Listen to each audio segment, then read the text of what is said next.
Bien, lo que nosotros conocemos hoy como los libros de Primera y Segunda de Samuel, tradicionalmente en la tradición judía, se conoce como un solo libro.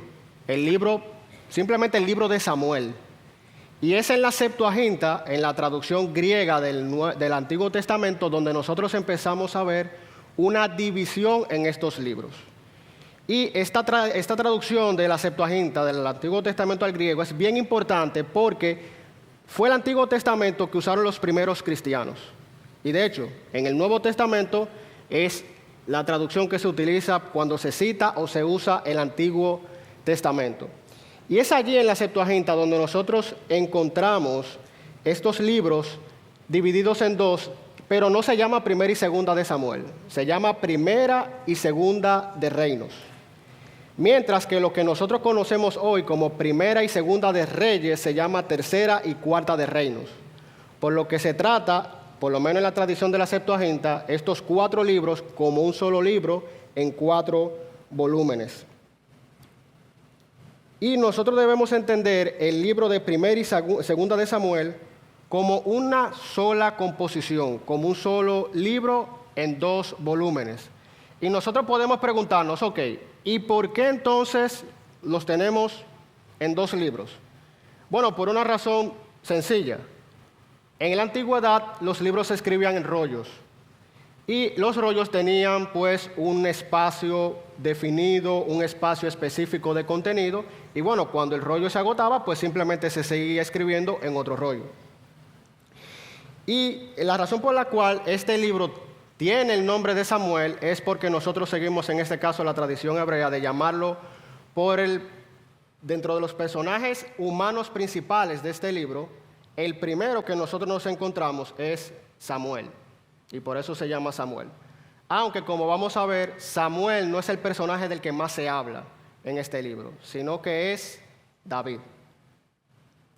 Y en general, en este libro nosotros nos encontramos básicamente 3 transiciones.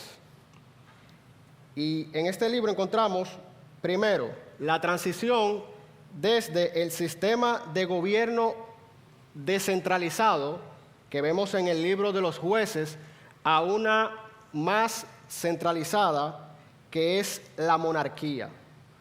Y antes de continuar, y esta palabra la vamos a estar usando mucho, y la palabra monarquía, ¿alguno pudiera decirme qué significa la palabra monarquía o qué entiende por la palabra monarquía? El gobierno de un rey. Y coincidencialmente o providencialmente en el día de ayer tuvimos la coronación de Carlos III en Inglaterra. Y cuando hablamos de la monarquía, lo que estamos hablando básicamente es, como ya decía, del gobierno de un rey por un lado, pero también de una dinastía, que es cuando un rey gobierna y es sucedido no por votaciones, sino por un hijo, generalmente el primogénito.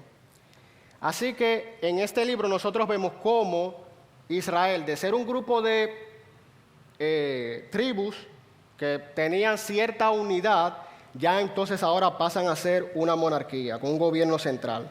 Pero por otro lado también tenemos otra transición bien importante, y es que al principio del libro nosotros vemos que el arca estaba en un lugar llamado Silo. Y más adelante vemos ya al final del libro que este lugar cambia. Y el arca vemos que más adelante David la lleva a Jerusalén, que es donde más adelante entonces se construye el templo.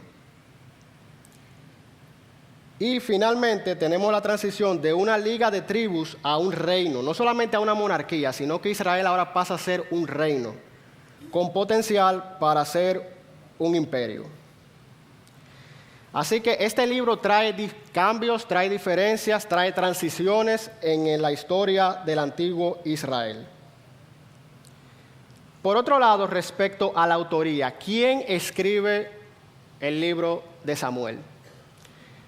Bien, en la tradición judía nosotros encontramos en el Talmud que se le atribuye por lo menos los primeros 24 capítulos de Primera de Samuel, se le atribuye al propio Samuel. No puede ser a partir del capítulo 25 porque Samuel muere en el capítulo 25. Por esa razón, otros autores que también se le atribuyen, por lo menos en esta tradición, es los profetas Gad y Natán, que también lo encontramos en esta historia. Y la razón por la cual se le atribuye a estos personajes la autoría del libro de Samuel es por algo que dice en el pasaje de Primera de Crónicas, capítulo 29, versículo del 29 al 30, que dice lo siguiente: y los hechos del rey David, primeros y postreros, están escritos en el libro de las crónicas de Samuel vidente, en las crónicas del profeta Natán y en las crónicas de Gad vidente, con todo lo relativo a su reinado y su poder y los tiempos que pasaron sobre él y sobre Israel y sobre todos los reinos de aquellas tierras. Y claro, lo que dice este pasaje es que Samuel registró los hechos que vemos aquí, Gad lo hizo y también lo hizo Natán. Pero lo que dice realmente en este pasaje es que ellos escribieron 3 crónicas diferentes y lo más probable es que ya el autor inspirado usó estas crónicas, estos libros, para entonces redactar el libro que nosotros tenemos hoy como Primera y Segunda de Samuel. Y aquí tengo que hacer una aclaración, quizás algunos de ustedes se pregunten, ¿puede un autor inspirado bíblico usar fuentes? La respuesta es sí. Nosotros vemos, por ejemplo, en el Evangelio de Lucas, como el propio Lucas dice en los primeros versículos de su Evangelio, que él usó fuentes que existían en su momento para redactar ya el libro inspirado del Evangelio de Lucas. Y en cuanto al tiempo que cubre este libro de Primera y Segunda de Samuel, cubre alrededor de unos 130 años, que va desde el nacimiento de Samuel, que nosotros podemos ubicarlo aproximadamente en el año 1105 a.C., hasta unos pocos años antes de la muerte de David y ya el ascenso y coronación de su hijo Salomón, que es alrededor del año 975 a.C. Aquí tenemos un periodo alrededor de 130 años. En cuanto al contexto histórico y geográfico, y es súper importante nosotros tener claro que los libros históricos del Antiguo Testamento no debemos entenderlo desconectados de la historia más grande, porque van a haber quizás muchas cosas que no entendamos, sino que tenemos que verlo dentro de la gran historia de redención. Y ya desde Génesis, capítulo 15 y capítulo 17, nosotros vemos cómo Dios, una de las promesas que le hace a Abraham es que él le iba a entregar la tierra de Canaán a sus hijos, a sus descendientes. Pero no es hasta el libro de Josué donde empezamos a ver el cumplimiento de esta promesa. Nosotros vemos en el libro de Josué cómo los israelitas llegan finalmente a Canaán, por un lado, pero también atraviesan el río Jordán, destruyen la ciudad de Jericó en el capítulo 6, la ciudad de Ai en los capítulos 7 y 8, y luego entonces empieza lo que es la conquista y la repartición de las tierras ya en el resto del libro. Pero hay algo sumamente importante, y esta es una advertencia que da Josué al final del libro, ya al final de sus días. Él dice en Josué 23, versículos del 11 al 13, tengan sumo cuidado, y este es Josué hablando al pueblo de Israel, que ya él está próximo a morir. Él les dice, tengan sumo cuidado por la vida de ustedes, de amar al Señor su Dios, porque si se vuelven y se unen al resto de estos pueblos que permanecen entre ustedes, porque aunque ellos conquistaron una buena parte de la tierra, la conquista no fue completa en el libro de Josué. Todavía quedaban pueblos cananeos en medio de ellos. Y sigue diciendo, y contraen matrimonio con ellos y se juntan con ellos y ellos con ustedes, ciertamente sepan que el Señor su Dios no continuará expulsando a estas naciones de delante de ustedes, sino que serán como un lazo y trampa para ustedes, como azote en sus costados y como espinas en sus ojos, hasta que perezcan de sobre esta buena tierra que el Señor su Dios les ha dado. ¿Y qué es lo que pasa entonces en el libro siguiente, en el libro de Jueces. Hay una frase que se repite varias veces al final del libro de Jueces y que le da sentido al libro. Y como lo estuvimos estudiando recientemente, ¿alguien la recuerda? Una frase que ocurre en el libro de Jueces que se repite varias veces y que le da sentido al libro. Exactamente. Como no había rey en Israel, cada quien hacía lo que bien le parecía. ¿Y qué pasó?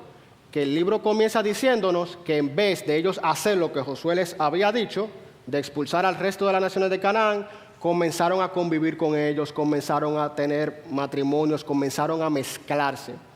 Y ya llega un punto en el libro donde tú no puedes diferenciar a Israel de Canaán. Y de hecho, todo esto provoca una guerra civil entre ellos, terminan matándose unos a otros. Y es ahí donde entonces el autor inspirado nos dice, como no había rey en Israel, cada quien hacía lo que bien le parecía. Y es de esta manera entonces que el libro nos está presentando algo. Y es, Israel estaba necesitando una monarquía. Y yo sé que en nuestras Biblias, luego de Jueces tenemos Ruth y luego Primera de Samuel. Pero en la tradición hebrea, lo que le sigue justamente a Jueces es Primera de Samuel. Entonces, al final de Jueces, tú te encuentras con esta cita varias veces diciendo, como no tenían rey, cada quien hacía lo que bien le parecía. E inmediatamente cuando sigues leyendo y caes en Primera de Samuel, ¿qué encuentras? El inicio de esta monarquía. Y cómo Dios, y vamos a verlo con más detalle, cómo Dios empieza a mover cada cosa para que esto ocurra. Y antes ya de meternos más de lleno al libro de Primera de Samuel en específico, yo quisiera simplemente que estemos claros con respecto a el principal pueblo enemigo que tenemos, por lo menos en la primera parte de este libro. ¿Sí? Okay. En la primera parte de este libro, que son los filisteos. Los filisteos eran una población que venían desde más... aquí está el mapa. Ellos venían desde más lo que es oriente u occidente de lo que es el mar Egeo o de la isla de Creta. Y fue un pueblo que se estableció en la costa del Mediterráneo. Ahí ellos tenían ciudades como Gaza, Ascalón, Asdod y Gat. Y este pueblo, nosotros ya lo estamos viendo en Jueces desde la historia de Sansón, que es la historia que es bien conocida para nosotros, y vemos cómo Sansón lucha contra este pueblo. Pero cuando comenzamos a ver en Samuel, este pueblo todavía seguía siendo un problema para los israelitas. Eso en cuanto al contexto del libro. Vemos que necesitaban un rey, vemos que estaban con esta crisis contra los filisteos y que tenían todos estos conflictos internos entre ellos. Así que el tema central de Primera de Samuel, de la primera parte, ¿cuál es? Podemos decir que el tema central es que el último de los jueces y el inicio de la monarquía hebrea reflejada en las vidas de Elí, Samuel, Saúl y David. Y el texto clave que nosotros pudiéramos citar de este libro es Primera de Samuel 8, del 19 al 22, que dice, no obstante, el pueblo rehusó oír la voz de Samuel y dijeron, no, sino que habrá rey sobre nosotros, a fin de que seamos como todas las naciones, para que nuestro rey nos juzgue. Salga delante de nosotros y dirija nuestras batallas. Después que Samuel escuchó todas las palabras del pueblo, las repitió a oídos del Señor, y el Señor dijo a Samuel, oye su voz y nómbrales un rey. Entonces Samuel dijo a los hombres de Israel, váyase cada uno a su casa. Y aquí el libro puede plantear algo, y quisiera ver qué ustedes piensan sobre esto. Cuando nosotros entramos a Primera de Samuel, y si ustedes lo han leído se habrán dado cuenta, cuando el pueblo pide un rey, Samuel lo ve como un problema, lo ve como algo negativo. Y en su experiencia estudiando el libro, por otro lado también nosotros podemos ver que desde Génesis, ¿verdad? Vemos que ya Dios había anticipado que iba a haber un rey en Israel. Él le promete a Abraham que de él iban a salir reyes. Más adelante, ya al final de Génesis, Jacob, dentro de las profecías que da a sus hijos, les dice que de Judá no se apartaría el cetro. El cetro era un símbolo de monarquía, un símbolo de reinado. Y ya en Deuteronomio encontramos una serie de instrucciones específicamente para un rey. O sea que ya en el Antiguo Testamento se empieza a anticipar que iba a haber un rey en Israel. La pregunta entonces es, si esto es así, ¿por qué era un problema que los israelitas pidieran un rey a Samuel? ¿Alguien tiene alguna idea? Una pregunta buena esa. Aquí, don Carlos. Ellos querían un rey terrenal. Muy bien.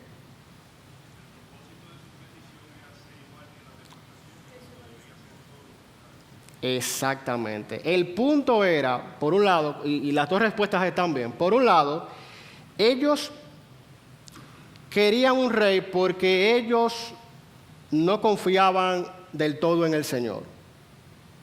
Pero por otro lado también, como dice en el texto bíblico, ellos querían un rey para parecerse al resto de las naciones. Aquí.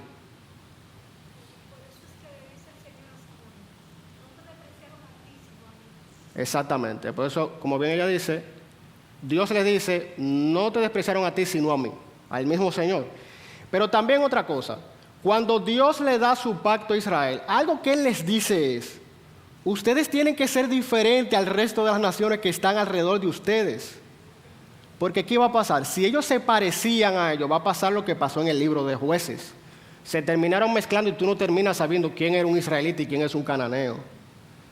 Por lo tanto, lo que Dios quería de Israel es que ellos fueran distintos, no iguales al resto de las naciones.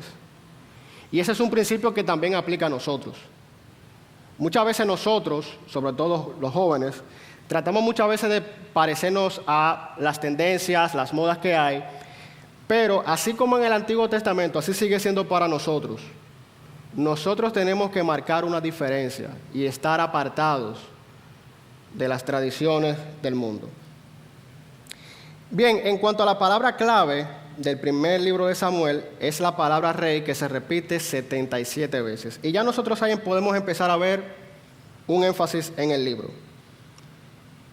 Y la importancia de este libro de Primera de Samuel radica en que explica el contexto histórico del ascenso de la monarquía hebrea, que como hemos dicho hasta ese momento era una teocracia. Es decir, no había un rey, sino que Dios gobernaba sobre ellos de manera directa, y así lo vemos por ejemplo en Éxodo y en Jueces. También es importante este libro porque narra el comienzo de la vida de David, el fundador de la dinastía del pueblo judío, desde cuyo linaje vino según ¿quién? ¿Quién vino del linaje de David? Nuestro Señor Jesucristo. Y por esto esta historia es tan importante para nosotros.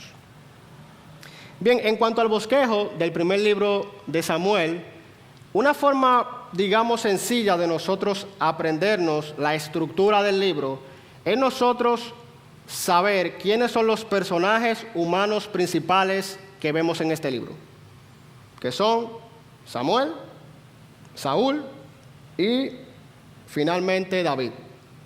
Pero en el libro no ocurre que simplemente habla de Samuel y luego Samuel simplemente sale totalmente de escena y ahora entra Saúl y después Saúl sale de escena completamente y ahora entra David.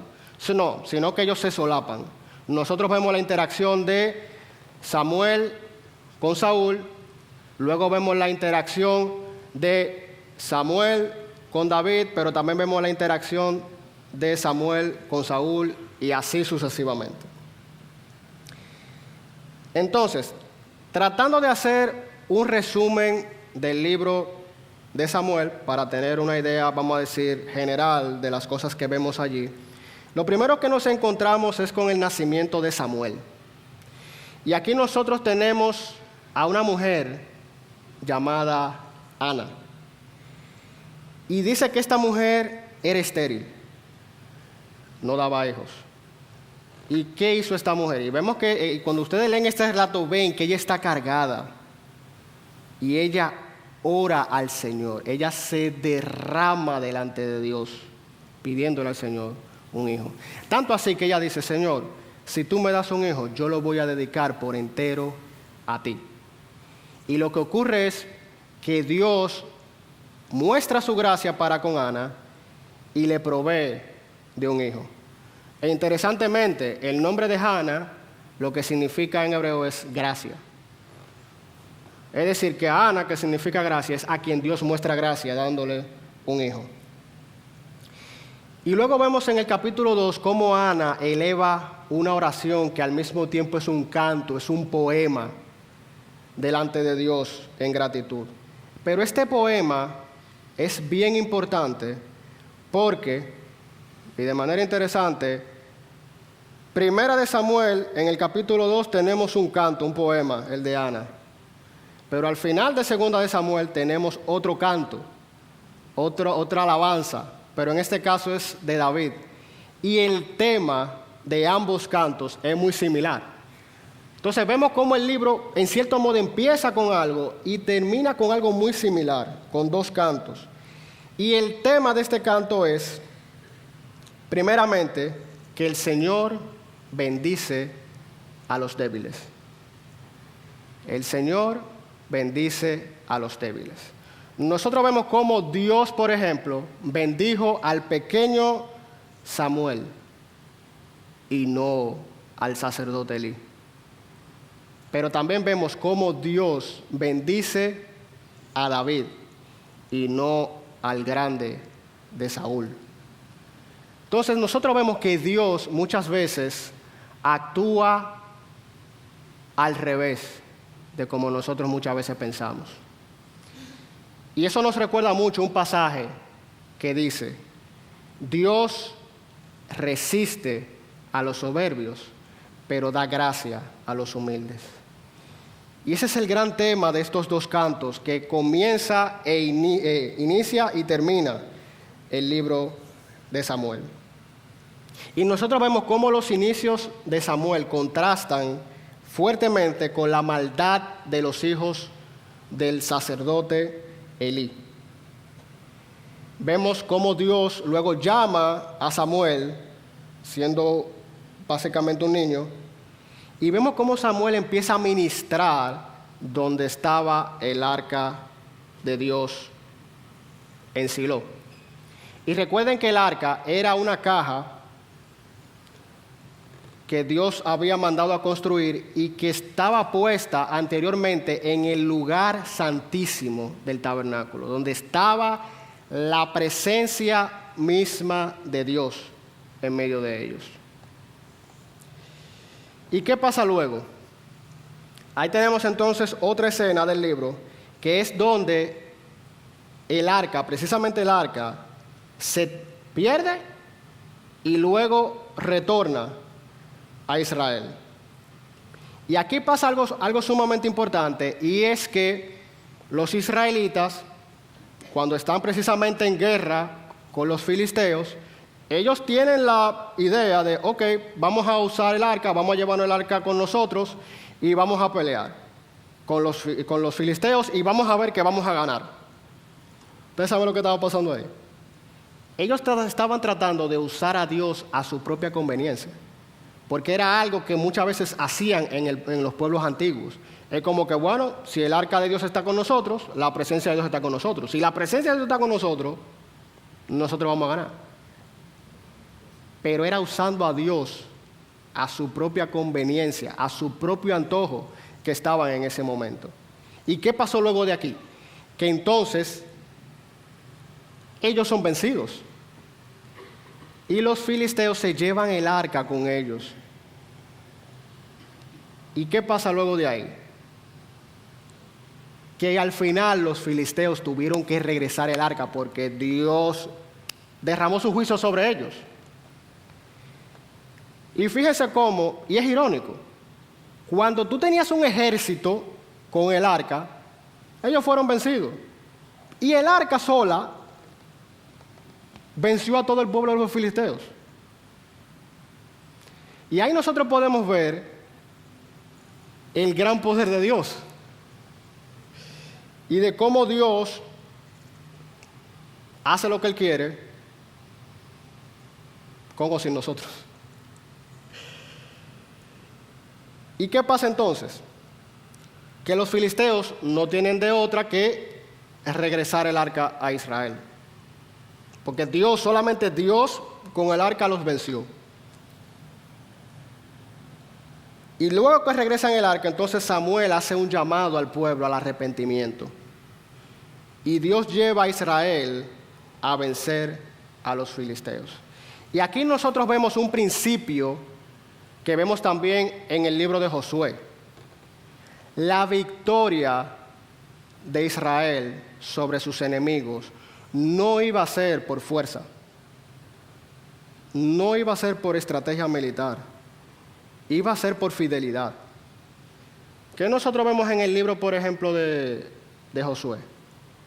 Que cuando Acán, un solo hombre, fue infiel, desobedeció al Señor, ellos fueron vencidos. Pero cuando ellos se arrepintieron, entonces Dios les dio la victoria. Y muchas veces nosotros, sobre todo en este mundo donde hay tantas luchas, donde vemos agendas en contra de Dios abiertamente, debemos orar, obviamente, debemos actuar, pero al final debemos estar claros que la victoria es del Señor. Así como los israelitas fueron un ejército y no pudieron con los filisteos y Dios solo pudo vencerlos, así también Dios solo puede vencer. Así que descansemos en el gran poder de nuestro Dios. ¿Qué luego pasa más adelante? Bueno, dice que los hijos de Samuel se corrompen porque Samuel puso a sus hijos como jueces, pero fueron malos jueces. Ellos pervirtieron el mandato de Deuteronomio 16, donde habla que los jueces no debían recibir soborno ni hacer acepción de personas. ¿Y qué pasa entonces? Que el pueblo entonces dice, mira Samuel, ya tú estás viejo y tus hijos son unos corruptos. Vamos a buscar un rey. Entonces ahí es que tenemos la escena que hablábamos hace un rato, de cuando entonces el pueblo le pide un rey a Samuel. El problema fue que ellos pidieron un rey como las demás naciones, para ellos ser como las demás naciones, como ya nosotros hablamos. Confiando más en la fuerza del hombre que en la fuerza de Dios. Pero ya acabamos de ver que Dios es infinitamente más fuerte que el hombre, con lo que pasó con el arca y los filisteos. Así que tenemos en dos ocasiones que Samuel exhorta al pueblo y les dice, ¿ustedes están seguros que ustedes quieren un rey? Porque ese rey va a abusar de su poder, ese rey los va a aplastar a ustedes, ese rey los va a esclavizar. Porque era lo que pasaba en el mundo antiguo. Samuel está diciendo, ¿ustedes están seguros que ustedes quieren un rey? Y pasa dos veces, pasa en el capítulo 8 y luego pasa en el capítulo 11. La misma idea. Y de hecho, cuando nosotros seguimos en la historia de Israel, nosotros vamos a ver que una de las grandes razones por la cual Dios finalmente desterró al reino del sur, Judá, y usó a los asirios para destruir al reino del norte, fue por el pecado precisamente de sus reyes. En gran parte, en gran medida. Luego de esto entonces, tenemos que, aunque al principio vemos que Saúl empieza tímidamente, algunas victorias, pero luego vemos el fracaso del reino de Saúl. Y lo vemos primeramente porque en una ocasión Saúl desobedece a Dios ofreciendo él mismo un sacrificio delante de Dios, algo que solamente debía hacer un sacerdote. Y ya ahí empezamos a ver el pecado de Saúl a flote. Luego también vemos su debilidad de carácter y su fracaso personal en las batallas. Pero también vemos otra desobediencia. Dios manda a Saúl y le dice, respecto a los amalecitas, tú debes ir allá, atacar y destruir todo. Pero Saúl pensaba que quizá era más bueno que Dios, y cuando viene, no solamente que no obedece el mandato del Señor, sino que él trae al rey y trae un botín. Y aún él trata de justificarlo. Muy diferente a nosotros, ¿verdad? Cuando hacemos un pecado, a veces queremos como tratar de justificar por qué lo hicimos. Y lo que Saúl dice es, no, pero espérate, ese botín es para traer sacrificio al Señor.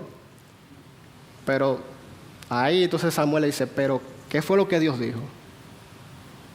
Y ahí él dice, al Señor, más que el sacrificio, Dios lo que quiere es tu obediencia, tu fidelidad. No hacer las cosas a nuestra manera, sino hacerlas a la manera de Dios.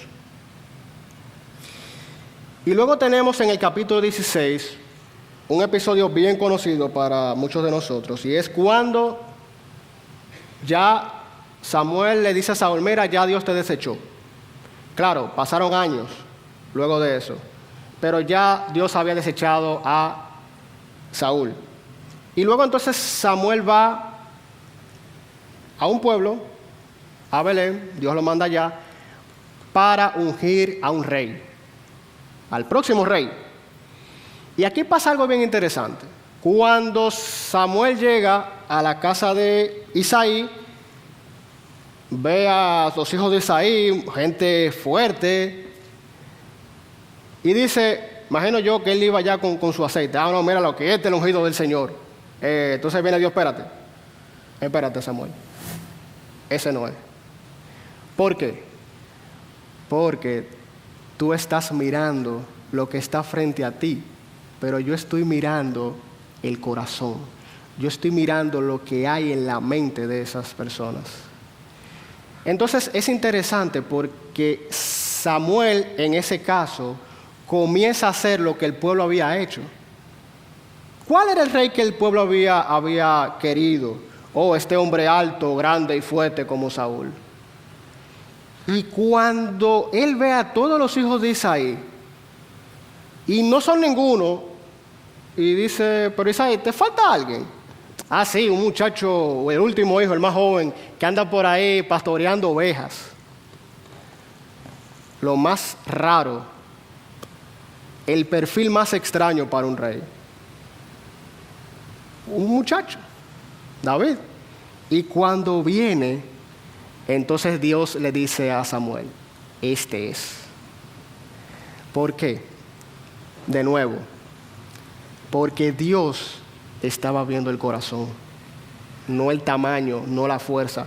¿Ustedes se recuerdan cuando yo decía al principio sobre el canto de Ana? Cómo Dios toma al débil y lo usa poderosamente y al fuerte lo humilla. ¿O qué dice el apóstol Pablo? ¿A quién escoge Dios? ¿Alguien se recuerda de ese pasaje? A lo débil y despreciado escoge Dios.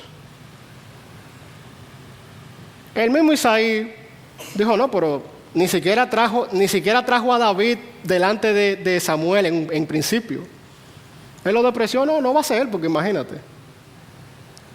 Pero fíjense cómo Dios escoge lo vil y lo menospreciado del mundo para usarlos. Luego, ¿qué pasa? Que vemos la interacción entonces de Saúl, que sigue siendo rey, y David. David toca el arpa, y entonces Saúl se agrada de eso y lo hace su escudero. Y luego tenemos entonces este episodio, muy conocido también, que es cuando David vence al gigante Goliat.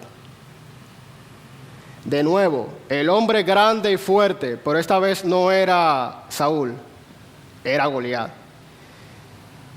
Y tenemos a David, este muchacho que ni siquiera la armadura le sirve, le quedaba grande. Pero ¿cuál era la diferencia? Lo que David le dice a Goliat es: yo vengo a ti en el nombre del Señor.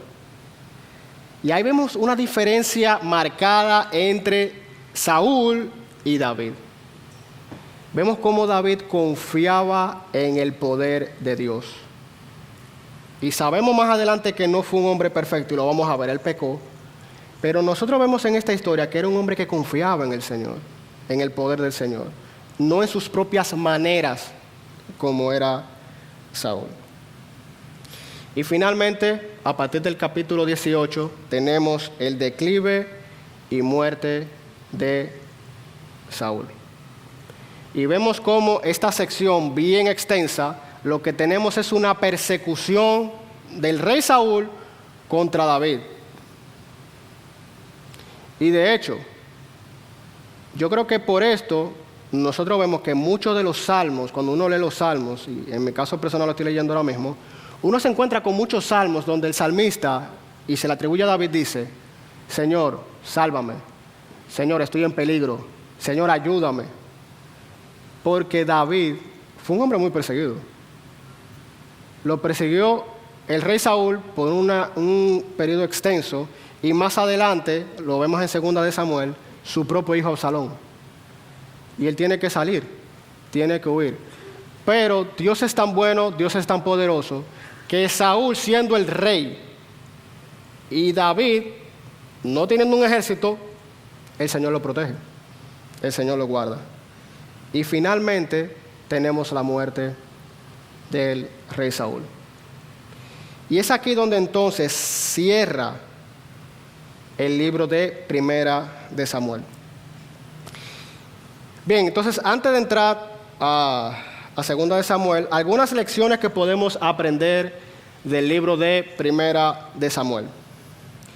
Nosotros vemos, por ejemplo, la fe de Ana y su buen deseo de consagrar a su hijo, a Samuel, al Señor.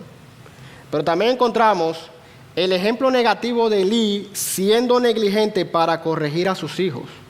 Porque Elí, el sacerdote, vio a sus hijos haciendo lo malo, pero no hizo nada. Y eso sirve para nosotros como un contraejemplo, sea para nuestros hijos, sea para nuestros amigos. De nosotros señalar el pecado, señalar la corrupción cuando es debido. Los hijos de Elí habían blasfemado y él no los había estorbado. Pero también, ¿en qué encontramos? El ejemplo negativo también de Saúl, obstinado, desobediente y rebelde. Muchas veces Saúl quería hacer las cosas a su manera y por eso el Señor lo rechazó. Sobre el patrón que Dios busca en sus siervos. ¿Qué es lo que Dios mira? Cuando vimos en 1 Samuel 16, Dios mira el corazón. Por eso nosotros tenemos que cuidar nuestro corazón, proteger nuestro corazón. Porque como dice el proverbio, porque de él mana la vida. Sobre el corazón de David también aprendemos que era un corazón para Dios, era un hombre humilde, respetaba la autoridad de Dios. También encontramos que sobre las pruebas que Dios usó con David para moldear su corazón. Y finalmente, la amistad cercana que había entre David y el hijo de Saúl, Jonatán. Entonces, pasando ya a lo que es el segundo libro de Samuel. Ya el segundo libro de Samuel trata más abundantemente del reinado de David. Mientras que en 1 de Samuel vemos a los personajes más de Samuel y Saúl, ya en 2 de Samuel es por entero a David. Y por eso yo les decía a ustedes que aunque el libro se llama Samuel, realmente el personaje humano del que más se habla es de David. De hecho, el nombre de David es el nombre que más aparece en todo el Antiguo Testamento, el que más se repite. Y aquí el texto clave es 2 de Samuel 7, del 8 al 16, que ahí ocurre algo, vamos a ver, sumamente importante, que es cuando Dios hace un pacto con David. Y vamos a ver que ese pacto, eso que ocurre ahí, tiene implicaciones hasta nosotros hoy. En cuanto a la palabra clave de segunda de Samuel, es David, que se repite 280 veces. Y segunda de Samuel es importante porque muestra el establecimiento firme de la monarquía, y ya hablamos de lo que es una monarquía, en este periodo de Israel, y contiene lo que se llama el pacto davídico, que lo vamos a ver un poquito más adelante. ¿Y cuál es el bosquejo de segunda de Samuel? Bueno, tenemos por un lado que David es puesto como rey sobre Judá, pero también, como ven ahí, luego vemos cómo David es puesto como rey sobre todo Israel. Luego tenemos el pecado de David y las consecuencias que eso tiene. Y ahí nosotros vemos que el patrón del autor bíblico es similar en Samuel y en David, en que primero te muestra, digamos, lo positivo, aunque de Saúl fue poco, pero primero muestra lo positivo y luego hace un cambio y empezamos a ver los problemas que ocurrieron en el reino, precisamente por el pecado y la infidelidad. Y finalmente, la última sección, tenemos lo que son reflexiones finales. Esta es una sección que no es cronológica, los últimos capítulos, desde el capítulo 21 al 24, sino son secciones que vamos a hablar un poquito más adelante, pero que lo que hacen es buscar mostrar y dejar una imagen positiva del rey David. Así que el libro comienza con la historia de David como rey de Judá. Y algo que debemos mencionar es que David lamentó la muerte de Saúl y de Jonatán, a tal punto que él compone una canción. Y algo que nosotros vemos muy claramente en este libro es que David no tuvo que ver con la muerte de Saúl, ni tuvo que ver con la muerte de Jonatán. Y vemos que el autor bíblico repite esto varias veces. Vemos varias veces cómo David tenía la oportunidad perfecta para matar a Saúl, a pesar de que lo estaba persiguiendo, y no lo hizo. ¿Y por qué el autor bíblico repite tanto esto? ¿Qué dijimos que es una monarquía? Un rey, ¿verdad? El gobierno de un rey. ¿Qué es sucedido por quién? Por un hijo, principalmente el primogénito. La pregunta es, ¿y por qué a Saúl no lo sustituyó un hijo? Lo pudo haber sustituido un hijo porque era una monarquía, pero quien lo sustituye a David, que no era hijo de él. ¿Y qué era lo que pasaba muchas veces en el mundo antiguo? Que cuando un rey era sucedido por otro que no era su hijo, lo que ocurría era lo que llamamos una usurpación del trono. Y eso de hecho pasa mucho, sobre todo en el reino del norte, en la Biblia, en Israel. Es decir, que había un rey y venía uno que no era su familia ni nada, lo mataba para quedarse con el trono. Posiblemente algunas personas pudieran pensar, ¿y no será que David tuvo algo que ver con la muerte de Saúl para quedarse con el trono? ¿Por qué fue el que se quedó con el trono y no era hijo de Saúl? Entonces, por esa razón, nosotros vemos tanto énfasis en el autor bíblico de que no, David no tuvo que ver con la muerte de Saúl, ni tuvo que ver con la muerte de Jonatán. De hecho, Jonatán y David tenían una amistad muy cercana, a tal punto que hasta hicieron un pacto entre ellos. Así que, luego de esta lamentación, de estas muertes, David entonces es puesto como rey sobre Judá primero.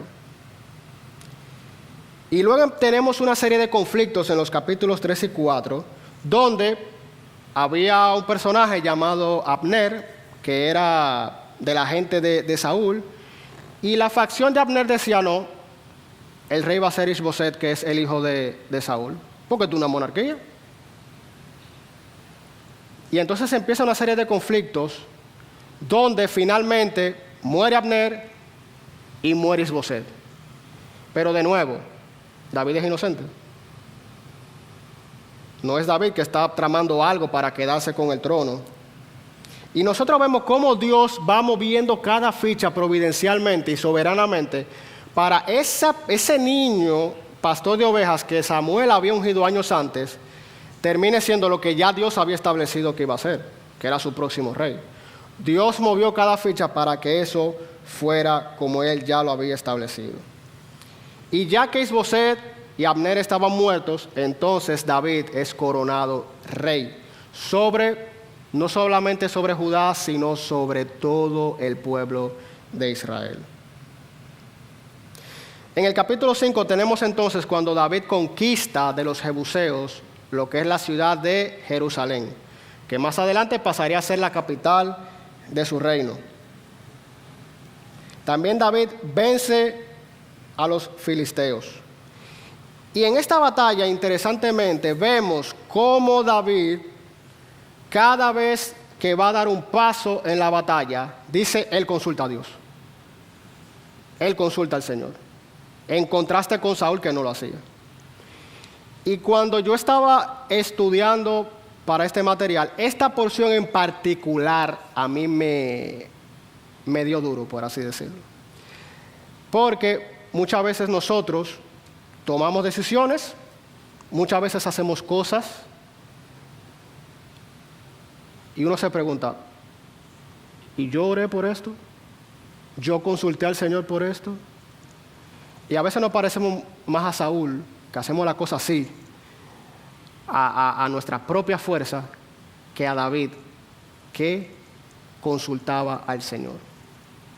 Así que algo que a mí personalmente me quedó de esa pequeña porción es, nosotros tenemos que buscar más a Dios en oración y debemos consultar más al Señor y no hacer las cosas de forma tan directa.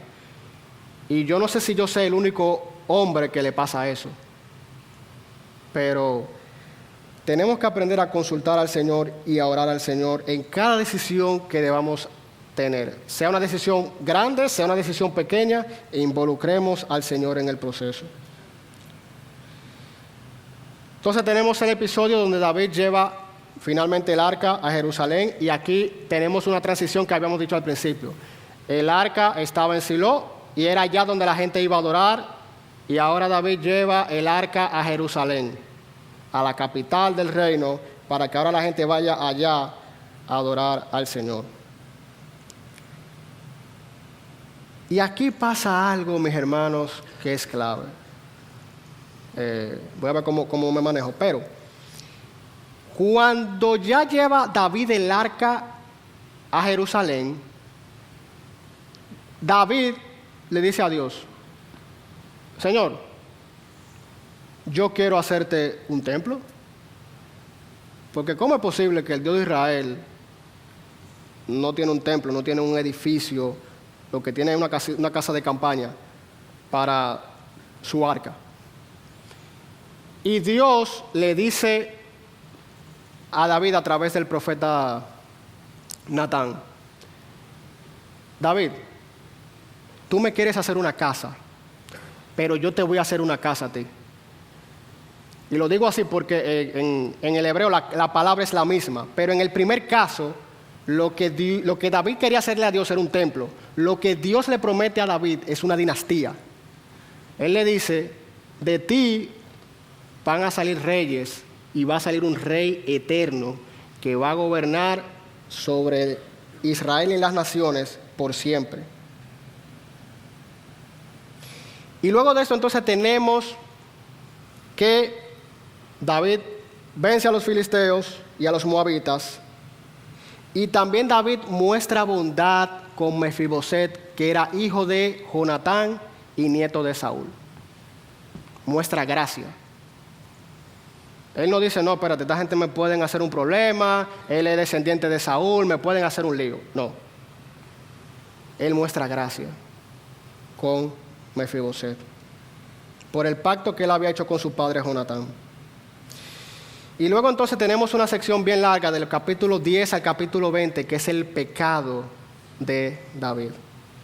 Y es una historia que muchos de nosotros conocemos. Esta historia se ha predicado desde aquí antes, y es el pecado de David con Betsabé.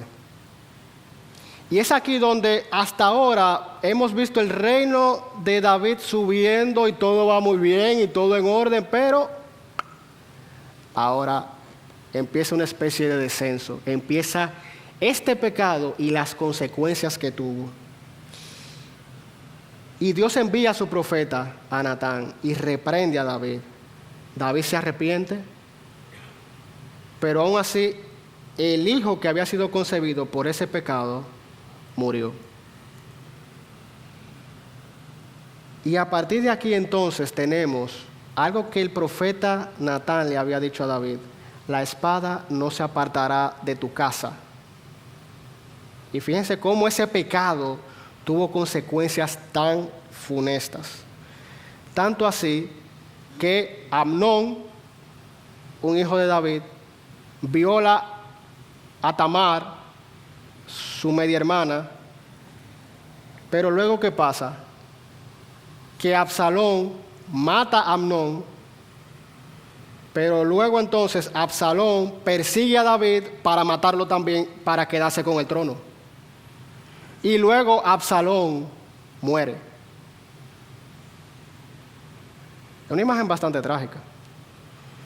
Y vemos cómo este hombre, que como hemos visto, consultaba a Dios, confiaba en el Señor, fíjense cómo ese pecado tuvo consecuencias desastrosas para su reino.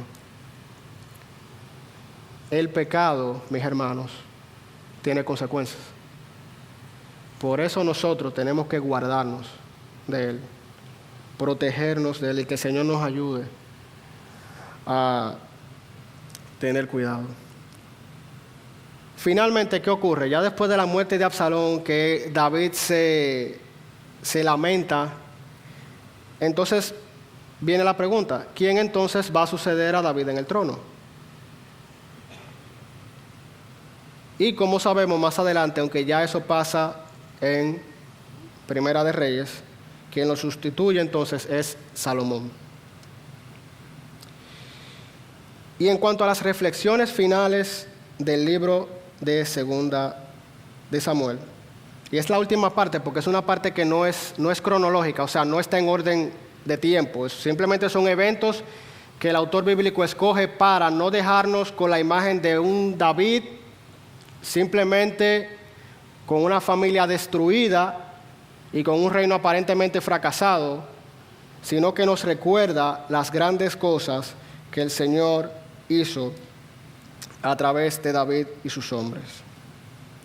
Lecciones que podemos tener respecto a Segunda de Samuel. David fue probado desde su juventud y Dios lo enalteció a su debido tiempo. Nos recuerda el ejemplo de Moisés. Dios trabaja un tiempo con sus siervos, purificando sus corazones y moldeando su carácter antes de darles la encomienda. El Señor moldea nuestro carácter y muchas veces usa aflicciones para eso. La paciencia que David tuvo, que esperó el tiempo que Dios quiso y no apresuró a ocupar el trono fuera del tiempo del Señor. O sea, él no usurpó el trono. Ya David sabía que él iba a sustituir a Saúl, pero él no quiso hacer las cosas en sus propias manos. Él pudo haberlo hecho. Él pudo haber dicho: sí, yo tengo la aprobación, yo soy el próximo rey, ya Dios me lo mostró. Pero aún así él esperó que Dios moviera cada cosa y simplemente lo llevara. Aprendemos que ninguno está exento de caer en los pecados más bajos y cuestionables. Aún David, con el ejemplo que fue, como vimos, pecó. Pero también aprendemos que el verdadero creyente oye la voz de Dios y endereza sus caminos. David se arrepintió y afrontó humildemente sus consecuencias. Y eso nos recuerda el ejemplo, por un lado, de Pedro y el ejemplo de Judas. Pedro lo negó, Judas lo vendió. Pregunta: ¿cuál fue la diferencia? ¿Por qué Pedro fue más adelante usado por el Señor y Judas se terminó ahorcando? Uno se arrepintió, otro simplemente quiso tomar la justicia en sus manos, ahorcándose a sí mismo. Así que estas son historias que nos recuerdan que Dios es un Dios lleno de gracia, lleno de misericordia, así que vayamos a Él para presentar nuestros pecados y arrepentirnos. Finalmente, no quería dejar de mencionar el tema del pacto davídico. Es un pacto sumamente importante, no solamente en este libro, sino en el resto del Antiguo Testamento y de hecho en el resto de la Biblia. ¿Por qué? Porque nosotros vemos a los profetas como Isaías, Jeremías, Ezequiel, que vivieron cientos de años después de David, y aún así ellos traían la promesa al pueblo que un David iba a gobernar sobre ellos. Dice, por ejemplo, en Jeremías 23, del 5 al 6. Vienen días, declara el Señor, en que levantaré a David un renuevo justo, y él reinará como rey, actuará sabiamente y practicará el derecho y la justicia en la tierra. En sus días Judá será salvada, e Israel morará seguro, y este es su nombre por el cual será llamado, el Señor, justicia nuestra. Jeremías vivió alrededor de un poco más de 400 años después de David. Y aún así, el Señor a través de Jeremías dice, yo voy a levantar a un nuevo David. Y así también lo vemos en otros profetas como Zacarías. Por esta razón, en los evangelios nosotros tenemos que a Jesús se le llama el Hijo de David. Porque era ese descendiente de David, de esa promesa que Dios le había hecho a través del profeta Natán, de que iba a haber un rey eterno. Por esta razón, el primer versículo del Nuevo Testamento dice, libro de la genealogía de Jesucristo, hijo de Abraham, hijo de David. ¿Por qué era importante que Jesús fuera el hijo de David? Y los evangelios buscan vez tras vez demostrarnos esto. Porque Dios había dado esta promesa de un rey eterno que finalmente traería justicia. Y ese rey es nuestro Señor Jesucristo. Que vemos cómo fue anticipado desde estos tiempos, desde aquellos tiempos de David. Y ahora nosotros, confiando en Él, venimos a ser salvos, venimos a tener vida eterna y venimos a ser hijos de Dios. Por eso esta historia es importante, porque se conecta y tiene que ver todo con el Hijo de David en el cual confiamos, que es nuestro Señor Jesucristo. Bien, mis hermanos, 10:27. Quisiera saber si hay preguntas, comentarios. Pastor. El contexto de estos libros de Samuel, de Reyes, lo encontramos en Deuteronomio 17, donde Dios se adelanta por varios cientos de años, incluso usando las mismas palabras que el pueblo usó en 1 de Samuel 8, de que ellos pedirían un rey, y donde, como bien señaló Landeta, algunas restricciones se aplicaban. Correcto. Y dentro de esas restricciones estaba el hecho de no confiar en el poder militar, no tener para sí muchas mujeres y no acumular mucho oro o plata, es decir, poder económico. Entonces, lo que estos libros hacen es mostrar el fracaso de los reyes de Israel para señalar a ese Salvador que es justicia nuestra. Amén. Que no confió en carros ni en caballos, sino en el poder de su Padre, que tiene una sola esposa, la iglesia, y cuyos tesoros no son de esta tierra, sino que son de los cielos, nuestro Señor Jesucristo. Esa es la gran historia que estos libros nos comunican. Amén. Gracias, pastor, por traer eso. Y sí, es súper interesante que eso que usted dice en Deuteronomio 17, de no tener mucha riqueza, muchas esposas, luego vemos también cómo Salomón, que fue el rey, digamos, más sabio y todo eso, fue exactamente todo lo contrario. Y de verdad que gracias por recordarnos esa tremenda verdad de que al final el único rey perfecto que necesitamos es Jesús. ¿Algún otro comentario, pregunta? Alexis. También viendo los atributos de Dios, que es lo que vamos a seguir viendo en esta serie, es interesante también notar que esa genealogía que nosotros vemos, que citaba Landeta hace un momento de Mateo 1, donde se dice que de la casa, de la dinastía de David, vendría Jesús, nos muestran otro atributo de Dios, que es su control. Él tiene control de todo. Y ver cómo desde Abraham van 14, 14, 14, hasta completar 42 generaciones. Dios tiene el control absoluto, como todopoderoso que es, de que estamos en buenas manos, y eso nos lleva a adorar mejor dentro de unos breves momentos. Amén. Gracias, Alexis, por compartirnos esto, de cómo estas verdades nos llevan a adorar más y mejor a nuestro Dios. ¿Alguna otra pregunta o comentario? Don Carlos, allá atrás. A mí, en lo personal, me perdona, lo que más me impacta de estos pasajes es que dice Dios que David tenía un corazón conforme a él, y aún así cometió sus pecados a nuestros ojos horrendos, a pesar de que todos los pecados son iguales. Entonces, eso es una esperanza para nosotros, de que podemos también, aunque somos pecadores, tener un corazón conforme a Dios. Sobre todo que ahora, como estamos en Cristo, vestidos de Cristo, podemos tener esa justicia sobre nosotros, como bien hemos hablado. Y es así. Muy bien. Si no hay más, entonces, los que me conocen saben que a mí me encanta el Antiguo Testamento, así que de verdad les quiero decir que si quieren seguir conversando, alguna otra pregunta, comentario, yo feliz de poder escucharlo, así que se pueden acercar y yo